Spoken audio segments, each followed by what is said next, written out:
Welcome, all sentient beings. It's your cosmic monster beast. I will be the one introducing the first of the many different species of this world.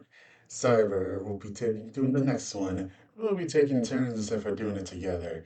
That's a problem of me arguing with him. Anyway, let's go on and introduce our first of the many different species in this world. The first, of course, is the salamander species. Now, this species obviously is known for their connection to fire and flame. They're usually known to live in volcanic areas, however, they have been shown to travel and meet other different species. Of course, we have the two different male and female. Now, as you can see from these pictures, what's known about the salamander's design of clothing is that they're usually known for wearing a, well, gray kind of shirt. I don't know much about it, but from what I've heard, it seems to have I guess you could say, a fire resistance, help to protect the part that isn't covered in scales. Ironic. They're also known for having very, well, plain color design. It seems as if they only represent fire, obviously. And they prefer to go with more a red and gold or red and yellow design of clothing pattern. As you can also see, the males seem to not wear any shoes while the females do. And there's not really that much of a difference other than that. I guess another difference will have to be the color of aura. The males are known for having a red and black kind of aura surrounding them, while the females are known for having a red and yellow. Now, in terms of skin tone, well, technically, yes, any salamander have any skin tone. They're usually known for having a tannish kind of skin, which makes sense when you live in a volcanic area over freaking 1,000 degrees. Ain't seeing me live there anytime soon. Let's see, what else is there? Oh, I guess we can talk about the ranking system when it comes to this reptilian family. I won't go too much into details about this one, considering this whole scenario can be its own video. But for the basics, certain species have a three-ranked system, a way of evolution that evolves their power. The normal one, of course, naturally born, anyone and everyone's in it. Then you have the middle rank. This rank is, well, not the hardest to unlock. It is extremely powerful and definitely not one you want to look around with. However, the rarest is, of course, fire. It is very difficult to achieve, and only specific species can unlock it.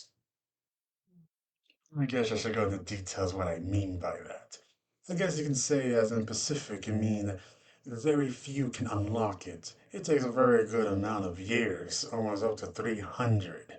To explain how, well, that sucks. By the time then, I'll be dead. You know the lifespan is actually way longer than humans. Not that there's any humans in this world, but it gives you a basic understanding of it. Anyway, I guess we can just talk about the three ranking systems. As you can tell with this picture, we have three different examples. The most details that can be noticed when it comes to a salamander is through their head, arm, and leg. Anyway, of course, in the first on the left, we have Nomarink, which is a natural-born salamander. Usually have a line scale on their hairline that goes all around. Known for their red eyes, having a very unique shape of ears with a little pink inside. Other than that, they seem no different. Their arms, on the other hand, are usually known for having scales from, of course, their arm to their hand. However, their fingers do not have any scaling whatsoever. Salamander's feet is basically a normal feet, but of course covered in scales. Other than that, there really isn't that much. Oh yeah, they do have their tail. There's not really much difference in the ranking when it comes to their tail. Now the where it gets interesting. Then we have middle rank. Now, as you can tell, it is a much more facial difference with the salamanders in this one. Their scaly hairline gets a little bigger, closer to their eyes and eyebrows. They've gained a little more fiery tattoo, which is in the form of pure energy. Their hair, on the other hand, runs into complete and utter flame. Mostly is supposed to represent a more out of control kind of flame and heart producing. They also seem to produce two horns on the top of their head, Their neck, bottom neck, and shoulders seem to also be a much more bigger scales, being pure black and very chunky. Their arms are not that different, still the same. However, a great difference is in their feet. No longer the normal human feet, but instead three sharp-toed feet. As you can tell from the looks, the bottom of the foot is pure black, and it gives them a little height advantage, considering they're basically on their tippy toes. They advise, though, not to really take a kick from this, considering those nails can definitely cut a good chunk of flesh. Now, of course, it's the extremely rare and personally my much favorite high rank level salamanders.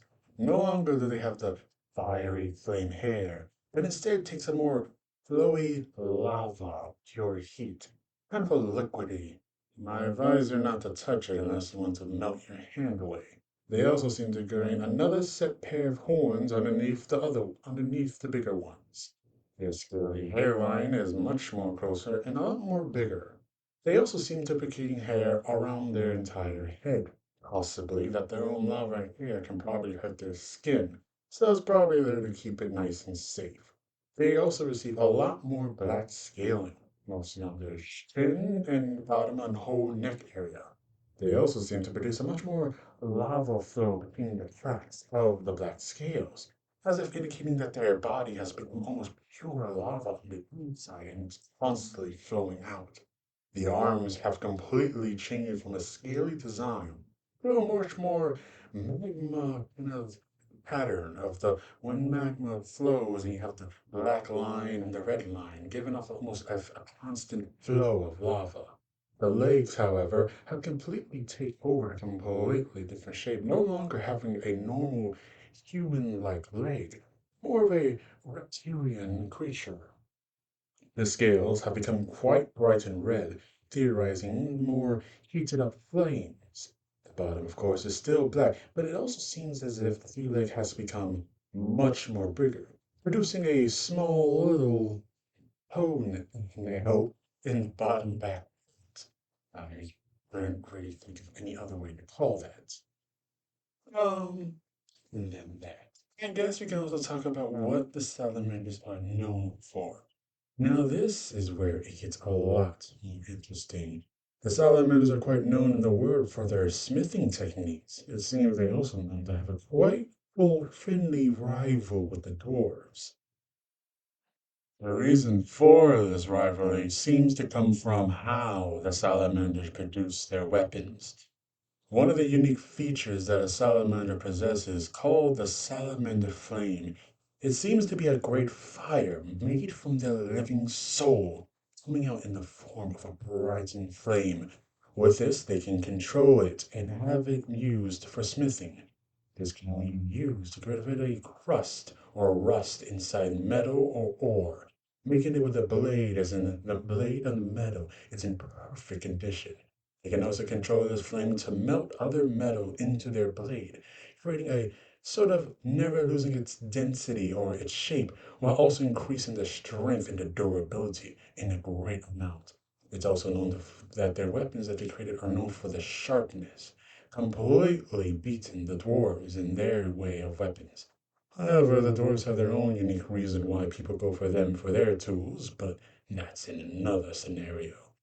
Another unique feature is that the salamanders can use their flame, or well, so flame for, is actually regeneration. It seems as if the fire can be used to heal any kind of injury, creating a regenerative ability. However, it seems that this little ability has a limit. It seems that in return for regeneration, it absorbs their stamina, thus making them get tired quite quickly, which is causing them to try their best not to get injured. Other than that, there isn't really anything else to talk about.